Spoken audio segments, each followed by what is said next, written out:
Welcome to Season 6 of CX in the Wild with the global voice of CX, Dennis Wakabayashi. Embark on a safari into authentic conversations with emerging CX leaders and brands. The adventure starts now.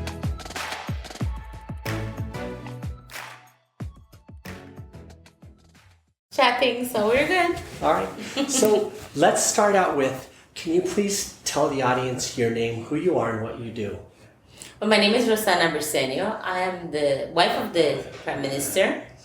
I'm also the Special Envoy for the Development of Families and Children. And I'm also the outgoing chair for ESCLAN. Okay. And the reason I put the microphones on us is because you were starting to tell me about the work that you do, and it immediately captivated and inspired me in terms of the human condition. You know, as I go around the world, I'm just drawn to people who are making positive change, and you were talking about changing attitudes, right. And I thought I need to capture this. So let's start at sort of the beginning of how you came to this place and where you're going. Well, I got in here by default, actually. My husband is the politician. He is the present Prime Minister of Belize. And so I inherited this office as the Special Envoy for the Development of Families and Children. I come with a background of education, especially special education. That's my forte and that's my passion. So trying to get into this office was a bit difficult because I couldn't see how.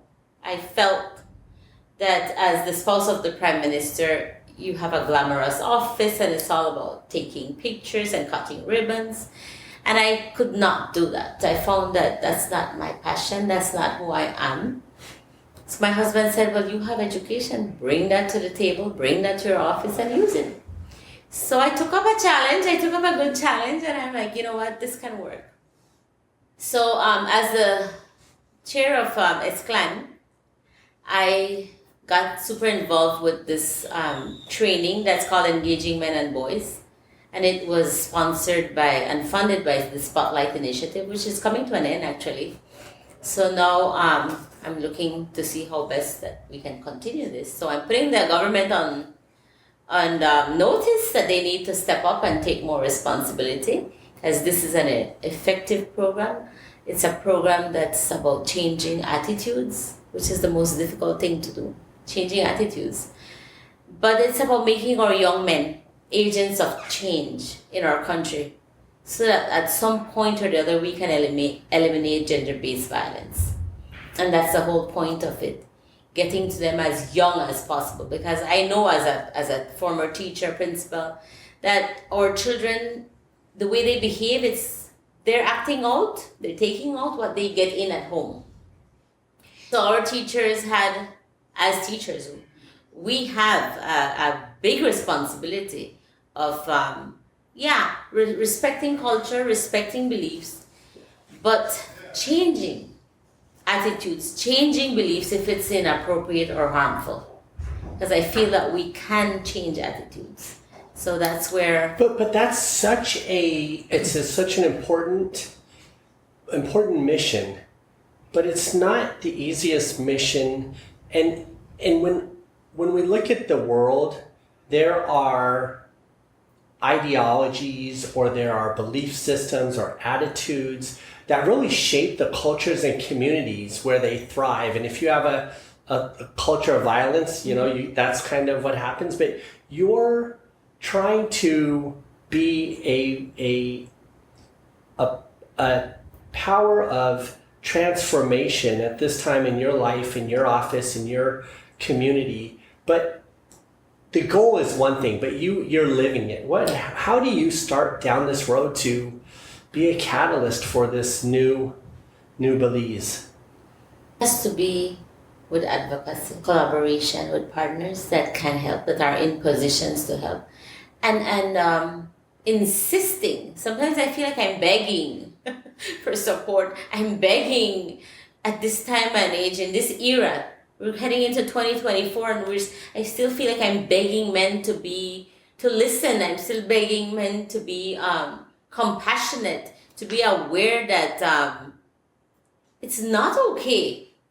Some of our beliefs are not okay when it comes to the machismo culture, the stereotypical behaviors that we want our sons to inherit. It's not working. It's not working. It has to change at some point. So I feel through my voice, my small voice in this office, through advocacy, partnering with our NGOs, partnering with our social partners, partnering with the government ministries.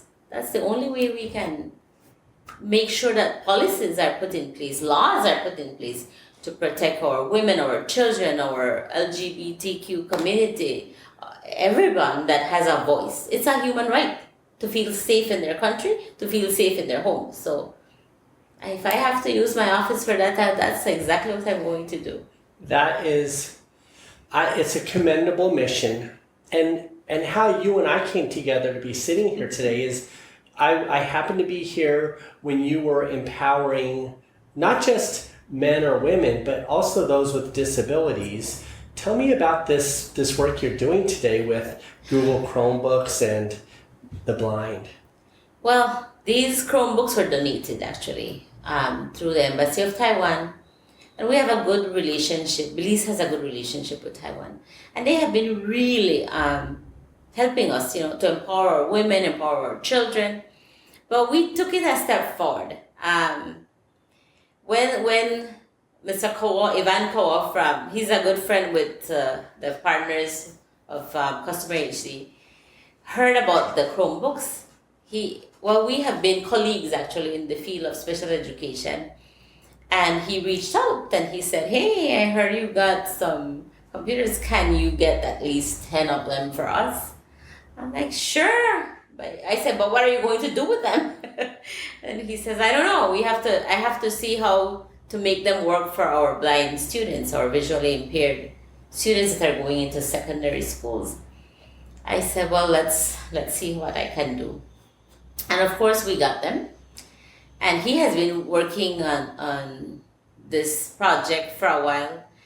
And today is finally the day that these Chromebooks have been properly what the app has been configured, right, to make it work for our young people in high school. And it's just a historic day in Belize because like he mentioned earlier today, he felt that Braille will soon be eliminated, but with that big old machine that he carries. And just to see how technology is innovative, it's creative, it can be practical. Now you have your phone, you can Braille using your phone. You can use a computer to translate or configure language for our young people. So I just felt that for Belize to be more inclusive, we have to find ways of equipping our young people with disabilities and get them involved. It's about being an inclusive community, but not just saying, we accept them. No, but to empower them, to make sure that they're productive citizens. I thought it was watching you give these Chromebooks and see the technology and the investment from the teams on this project to create software, training, support ongoing to bring these students in with their peers who have sight. Mm-hmm. It just was such a clear demonstration of the inclusivity. And I only call that out because we hear inclusivity thrown out all the time. Everybody, I think most people would generally agree that it's important, but you're doing something about it and you're doing it in this complex way. I was just really proud of you and Customer HD and the work. And speaking of Customer HD, because that's why I'm down here. As I've gone around the world, I've really been drawn to these collaborations, as you mentioned, to create change or find the positivity. A lot of times it's about collaboration or cooperation with other groups who have like-minded values. Right. Customer HD, certainly from my perspective, their brand is such a trite word, but their brand of people helping people. I've been here all week. I interviewed their agents. I interviewed their clients, and throughout the entire narrative, there was a single thread of this people helping people that is genuine with Customer HD. And even I think you see that it extends here to this project with you. And for me, people helping people means helping people get jobs in the customer experience industry. And I think from what I've learned about Belize, BPOs are a pretty big Yes, they are. Job industry here. Are you even in a place to talk about the BPO industry and what it might mean for, like, because I think, back to your thing, men being maybe softer, kinder, gentler, a lot of times that has to do with economics, you know? Yes, it does. I'm not an expert with the BPO and all that, the ready call centers and all of that, but what I have seen, the little that I have seen is a giving back. And yes, about the term being inclusive has been thrown around all over Belize. Every time they mention it, I cringe because they think it's just a word that sounds good. And that has been my fight, my mission. That yes, we need to be inclusive, but we need to do it responsibly. And it has to have direction, it has to have purpose. And I think with this initiative that Customer HD has done, I am seeing that. They're being responsible. It's not just being inclusive, but it's making sure that it's working. And there's an end result to being inclusive. So preparing our young people with technology, preparing them for the world, for their future, that goes a long way for me. And I think Belize is blessed because we have our first language is English. Of course, we love speaking in Creole. And every child knows to speak Creole. And most of us are very fluent in Spanish. I want to say most of us because I think anyone can defend themselves in Spanish at some point or the other. But yes, English is our official language. We're bordered by Mexico on the north. We have the Caribbean on both sides, and then there's the US. So we're bombarded with all these values, and we inherit a lot of the values and beliefs. But when we look at what Belize has to offer and our genuine love for Belize, our people are very inclusive. They're very open, they're warm, and we're open to learning. We're open to constructive criticism. And at least I speak for myself too, because if I'm not doing something right and somebody says something, fine, I can pick that up and learn from it. But if it's just to criticize, just for criticizing, you know what, my thing is, don't say anything. If you can do something, then do it better than me. I'm listening to the common thread of what you're saying. I can see that you're a person of action. You like to see progress. Yes. You've talked in different instances about inclusivity, but inclusivity with action. Yes. You've talked about your people in Belize as adaptable and looking for positive paths forward. Yes. You do have, I think, this inclusivity or acceptance of influences around, which I think that also is about innovation and being able to borrow and collaborate, co-create a new future with all these influences. I think that is a strong place to come from. And do you think this ethos or this sentiment of your people, do you feel like it translates well to customer care industry? Is Belize a place that wants more businesses? It sounds like what you're saying is more businesses that come down here can participate in the Belize culture and get the rewards of being right here in this time zone and with a people who are amidst transformation. Yes. Am I accurate That's there? exactly where we're going. And that's Belize. We're open, we're willing to learn, we adapt easily, but we are true Belizeans at heart. So we keep our culture, we keep our beliefs, and that will never change. We may adapt, yes, we may. But at the end of the day, we're true Belizeans. Yeah, there's a richness Yes. of spirit here, Yes, of there course. Thank you so much for talking to me about your work, how you're transforming. I guess what's next for you? Sorry? What's next for you? There's a lot going on.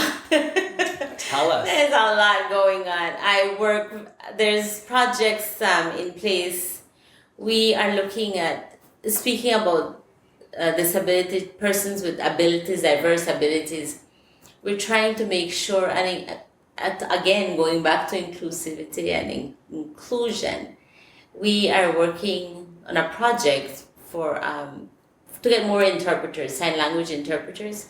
We have some amazing sign language teachers, and we want to see how we can get them to train, do more training, so that we can have people on the news, people in the house meetings interpreting, so that the country at large understands what's going on. So that's just one. Other things that we're looking at is working very closely with expanding and extending the same program, the Engaging Men and Boys. We have a commitment from some of the UN organizations with the condition that these trainings happen in our rural communities where there's very little access to services, access to support, especially for the gender-based violence and domestic violence. So that's a challenge that I have been given, and this is where I'm going to hold the government more responsible. They need to step up now that the Spotlight Initiative has ended. And it's a lot of funding and resources that's needed. We have the will, we have the drive. So we are going to do it. My little team of 3, we're ready to go. We are always ready to take up a challenge, and if we have to travel hours driving, that's what we do. If we have to spend the night in a little hotel anywhere, that's what we do. But we get these trainings done. And that's where we want to go. Among other little things that, I call them little things, but they're big things because they're impactful things, especially when it comes to specifically mental health. After COVID, after the pandemic, it's no longer taboo to talk about mental health in Belize. At first, you could not talk about it. That's true. But now it's in our faces. Our families are suffering. Our sisters, our brothers, our young people are suffering. And we are really working very, very hard and very closely with the limited resources that we have. And we have extended invitations to our Belizean communities that are living out in the U.S. and out there in the international. I see. To collaborate with us. Online is amazing. You can do everything now online. You don't even have to be face-to-face to get therapy, to do counseling. So COVID taught us a lot. I feel like Instagram really made us all feel okay about talking about our anxiety or our mental. Yes. Well, I love that you're transforming the human condition and you're so rooted in actually making a difference. What if you have one thing that you wanted to share with the rest of the world, what would you say to the rest of the world? Change can happen. Attitudes can happen. The change of attitudes can happen. We really work together to make it happen because we can't do it alone. Wonderful. Thank you so much for being on my podcast. You're welcome. Hopefully, today's exploration with CX in the Wild has unearthed fresh CX insights for you. Be sure to explore previous episodes or share this podcast to invite others on our safari. Have a great suggestion or want to be on the show? Reach out to Dennis on LinkedIn. Until next time, stay curious and keep exploring the wild world of CX.